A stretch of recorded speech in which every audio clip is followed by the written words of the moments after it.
Hey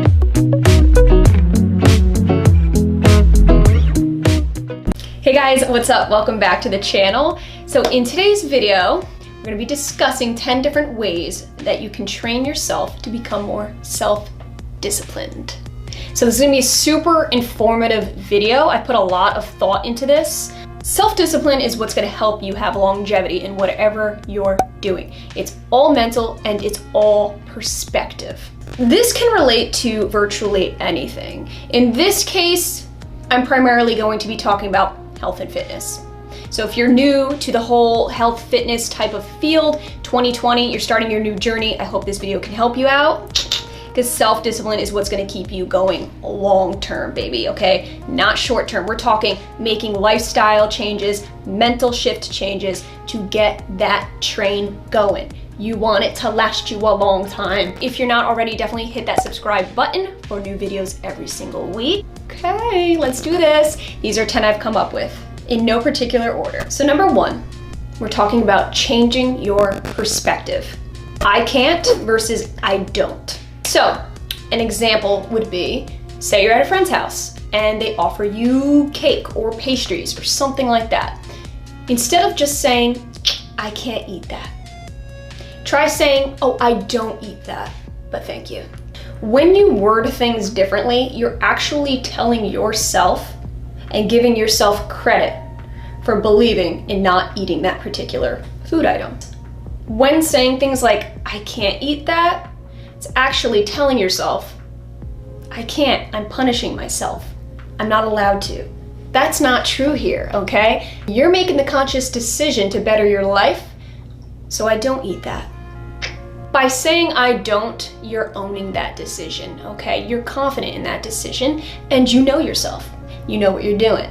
Be confident in this. This is your journey in your life. So you don't eat these things. Not I can't, because this ain't a punishment, girl. No. Number 2 is to remove anything and everything that does not align with your goals. This could be relating to a lot of things. I'm gonna give you an example of food, okay? Eliminating sweets out of the house. For example, James and I, we don't buy anything that doesn't fit our health goals. By not bringing things into your life that would negatively impact your goals, it just sets you up for more of a success and gets you used to not being around that and not eating things like that. Now, this could go for anything, like I said, alcohol, cigarettes, you name it. It's just about not having those things around you to negatively influence your life. So understand what your goals are and don't allow anything to interfere with that. Don't even allow it into your house, girl. Okay. So number 3 is focusing on building the new, not on trying to fix the old, okay? This is important because a lot of people are so used to how their lifestyle was or currently is. When trying to make that transition, they dwell too much on the past. But what a lot of people don't understand is that your past really has no influence whatsoever on your future.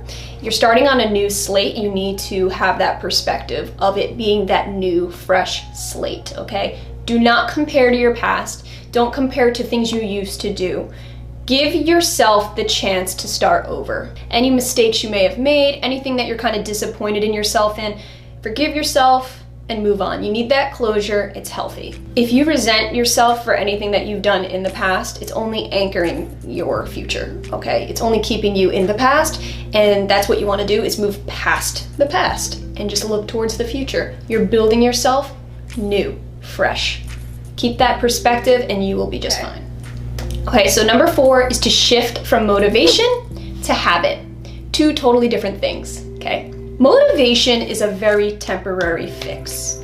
It's a wonderful thing. It can get your bum right up and going, but it does not last forever. So the purpose of this video is to try to train yourself to have more long-term mindset and to get yourself where you want permanently, okay? It's all about a lifestyle change. So for example, you watch a gym video of somebody working out. You start to get that energy from them. You get that motivation. You go, oh, I wanna look like this person, or I have similar goals in mind. I'm gonna go work out, I'm gonna do that today. That's wonderful, but that's not enough to keep you permanently going at it. You need something more than just like a visual stimulant, okay? It's all up in here, girl. When trying to make that transition from motivation to habit, the trick is to Focus only on you, your own goals, your body, your mind, your life. It's great to have that external motivation, but what's gonna keep it a habit, a lifestyle change, permanent, is inside of you. It has nothing to do with external anything. So, with that being said, it does take about 21 days for a practice to become a habit. So, obviously, practice. This is not something that's gonna happen overnight and all of a sudden you're just gonna be, fine and dandy and have this habit that's just wonderful and life-changing. It takes some serious practice and time to get to that point. So, nevertheless, it will always be worth it. You just gotta invest in yourself. Okay. Number 5 is probably my favorite one, okay? I'm gonna be real with you, girl. This is something I swear by. I'm very, very strict about, I guess you could say. It's switching your mindset from an emotional to a very logical mindset. So for example, somebody puts a piece of chocolate cake in front of you. Your first reaction will be emotional. It will be, oh my God, that looks good. Oh my God, I'm salivating. I'm picturing how good that must taste. That's all emotional. You're just going based off of your initial emotion.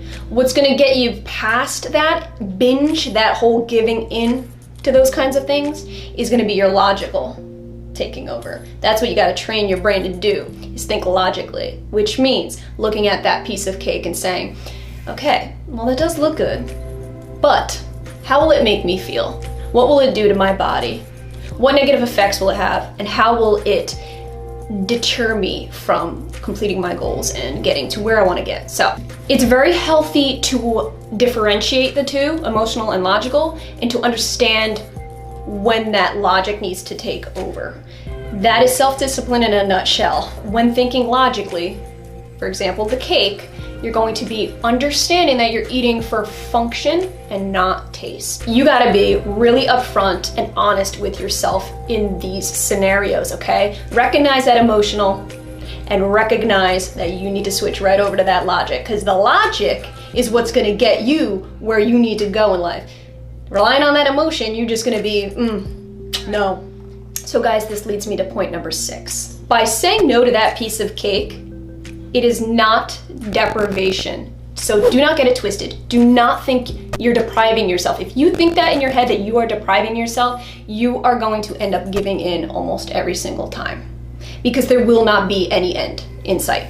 So you're not depriving yourself. Believe me, deprivation is only when you're not eating at all. That's starving yourself. That's depriving your body. So if anything, you're actually depriving yourself by eating the cake, because you're depriving yourself from nutrients that you could be getting in better foods. So number 7 is to challenge yourself throughout the week, intensely. So adding in intense challenges, whether it be nutritional or exercise. So for example, eating super clean a couple days out of the week, like super strictly, or exercising intensely those few days. This is what's gonna help mix up your routine enough to keep it from becoming monotonous and boring.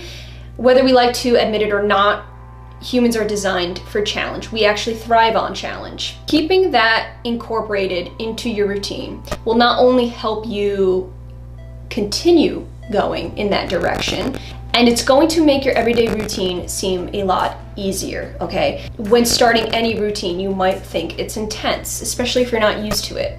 But adding in these super intense days, these high intensity days, will make the rest of your week, your normal, healthy maintenance, not seem like such a burden. In other words, you will kind of adapt to it a lot better. What used to be a heavy-duty challenge to you will become your new norm, okay? It's gonna gradually go like a chart, like you're eventually going to get to that level where something that used to be so difficult is now your norm. Okay, so tip number 8 is to not call it a diet. No such thing. I mean, there is, but it's just like quick fixes that never last. So instead of calling it a diet, just simply call it your nutritional standards. That's what I refer to it as. A diet is something that has an end line, okay? That eventually will come to an end. You don't want that. You want this to be an ongoing, permanent lifestyle change. I know that people overuse that term diet, and it's almost like the norm. It's just what we as a culture have evolved into just constantly saying. But don't be afraid to just stand outside of that, outside of the average, the norm. It's okay, you should be proud of being able to say this. You diet when there's events coming up, okay? You diet for a wedding or a vacation, you know, just temporary little fixes. But what happens when those days are over? Nutritional standards are a guideline, a permanent guideline that you must meet every single day in your life. That's what makes it a standard, okay? Keeping that standard in mind as something that defines you in your lifestyle is what's gonna keep you believing in it, and it's what's gonna keep you from falling off, okay? This is all about permanent. Okay, number 9 is to think long-term versus short-term. So do not get it twisted. You should be thinking both, okay? You should have short-term goals, absolutely, because that's what's going to help you right here, right now, every day to slowly get to those long-term goals. Long-term meaning things like how you see yourself as you age, all right? Thinking long-term in that sense. Not thinking about how long it's gonna take you to drop X amount of weight. Get that out of your head. Don't think like that, all right? That's gonna discourage you. Think long-term as in 5-10 years from now, I will potentially be seeing doctors less.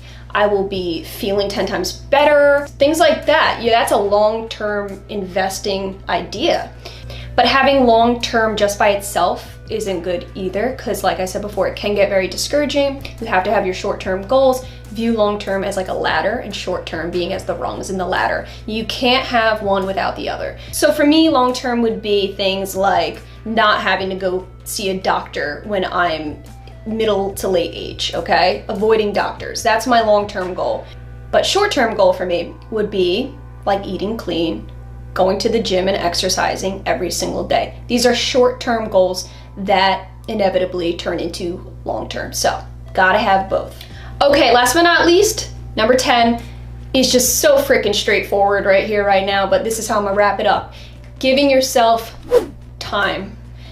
Patience is a virtue. We all know that. You gotta give yourself the much needed, respectful time. Things take time, great things especially. So, investing in yourself isn't a one and done. It is a long-term, time invested thing.